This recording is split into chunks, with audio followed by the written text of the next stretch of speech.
I'm actually kind of sad for Fraudrin. I am.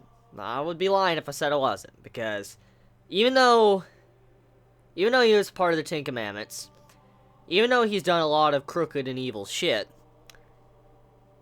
the man managed to form some form of human heart. And it's kind of sad when you really take a moment to think about what it means. Let's talk about the similarities here of Meliodas and Fraudrin. Meliodas, as we know in the past, he was a man that was ruthless, savage, so pure evil. Worked a part of the Ten Commandments. One day, eventually he found compassion and he met someone he loved, Liz. And he watched over her for many, many, many years. Countless ages. And so, he grew a heart. As a demon that was evil, he grew a heart. He had a heart. He changed. He became the main character we knew for the first part of Taizai. And then we see Fraudrin. Fraudrin, in a way, is very similar. He was a man that was evil.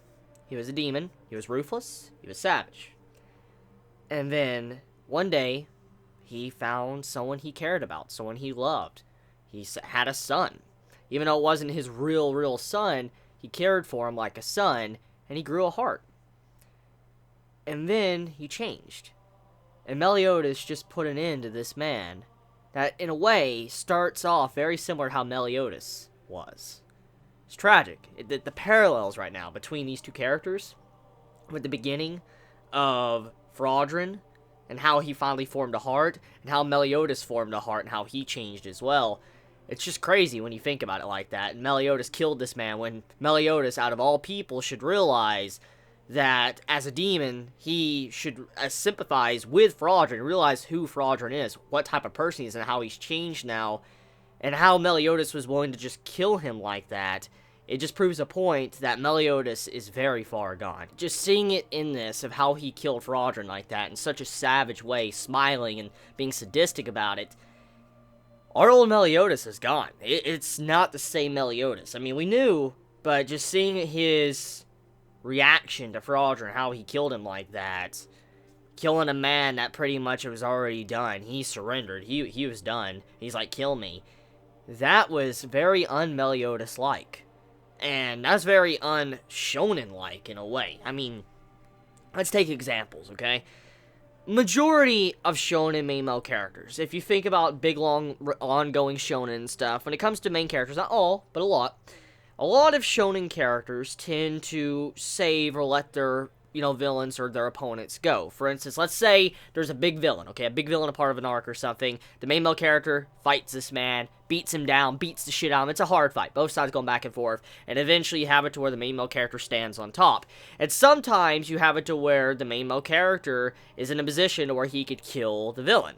And the villain's like, surrendered. He's like, I'm done. He's like, kill me, or I'm done, or whatever. And some way the story goes, you have it to where someone else does the killing. It's not the main character that does it. It's someone else or some other reason why the villain died. It wasn't actually thanks to the main character. It was thanks to some sources out of the control of the main character.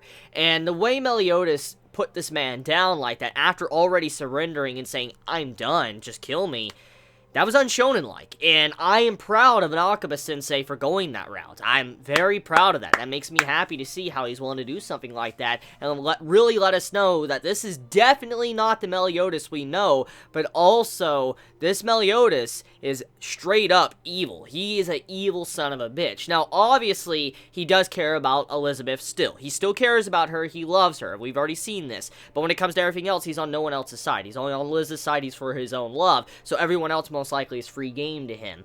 And that's the big picture here. Meliodas now, he literally doesn't give a shit. He's willing to be evil now to do what he wants to accomplish, what he needs to do. So, yeah. The direction Taizai went with this chapter, I enjoyed it. I definitely enjoyed it, especially with what Nakaba-sensei did with the parallels between Fraudrin and Meliodas. Now, speaking of the explosion and stuff, Meliodas, This man seemed very calm. He seemed very happy that Fraudrin was going to do that, like, explode.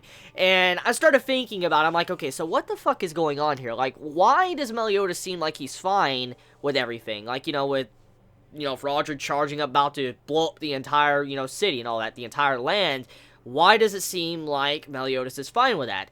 The only thing that came to my mind at the time was three things. One, Meliodas was going to use a counter, and he was going to, counter back the explosion towards, Fraudrin, which then might in turn cause it to where we might have another Danafor. If you remember Danafor, there was a giant-ass explosion.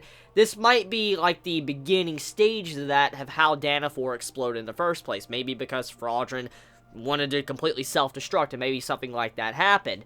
Or, the second part is, Meliodas knew that Grimoire would pop up, and Meliodas used that as a crutch to kill Fraudrin. He knew Grimoire would stop Fraudrin, he would power down, and everything would be fine, and then he killed him, which that's very fucked up. And then, after that, either A, he was just going to let him blow up because he'd be completely fine. Meliodas would survive, and he wasn't going to give a shit about anyone else around him because Elizabeth won't be hurt. She's probably not in range or won't be hurt at all. So he literally gave no shits whatsoever, even if he did explode. So regardless of the situation, very fucked up any direction you go, depending on what Meliodas wanted to do. Either full counter, or if he wanted to use Grimoire to kind of draw Fraudrin down, or if he was going to just let him explode. One or the other would have been very bad. So, yeah.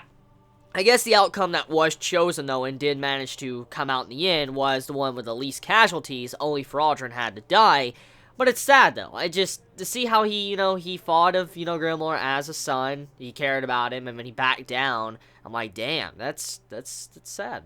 So, anyone else get the vibes of Cell and Goku in that scene? Like, I definitely got those vibes, and I'm glad it turned out differently. I'm really glad it did, but I got so many Cell vibes. I was thinking back when I was reading the chapter, and you see how Fraudrin is charging up to explode, and he's like, time is ticking or whatever.